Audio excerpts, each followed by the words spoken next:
عسلامة ومرحبا بكم أصدقاء ومتابعي قناة أسرار مخفية.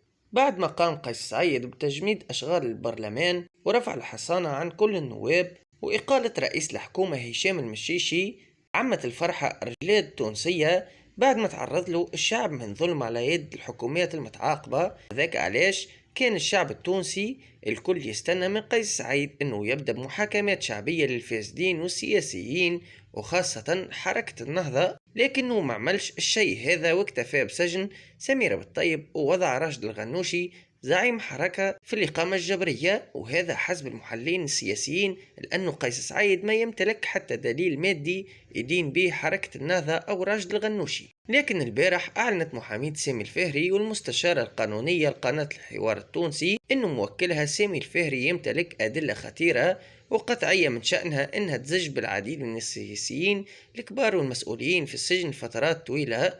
وقال سامي الفهري أيضا أنه كان في الماضي قد صور برنامج وثائقي عن حركة النهضة وتجاوزاتها وإجرامها في حق الشعب التونسي الكل، لكن ما راعوا إلا أنه تم قبل ليلة من بث البرنامج القبض عليه وتمت مصادرة المعدات وأجهزة البث. وكذلك قال سامي الفهري أنه مازال يحتفظ بنسخة من البرنامج هذاك وبكل الأدلة التدين حركة النهضة، وأنه ينوي يبث الحلقة على قناة الحوار التونسي في القريب العاجل وأول ما يخرج من السجن. وينوي أيضا أنه يحط اليد في اليد مع الرئيس قيس سعيد لتنظيف البلاد من سياسيين وفساد، لأنه يمتلك ما يكفي من الأدلة لتنظيف الساحة السياسية في البلاد حسب تعبيره. في النهاية متنسوش تعملوا إعجاب بالفيديو واشتراك في القناة باش يوصلكم كل جديد.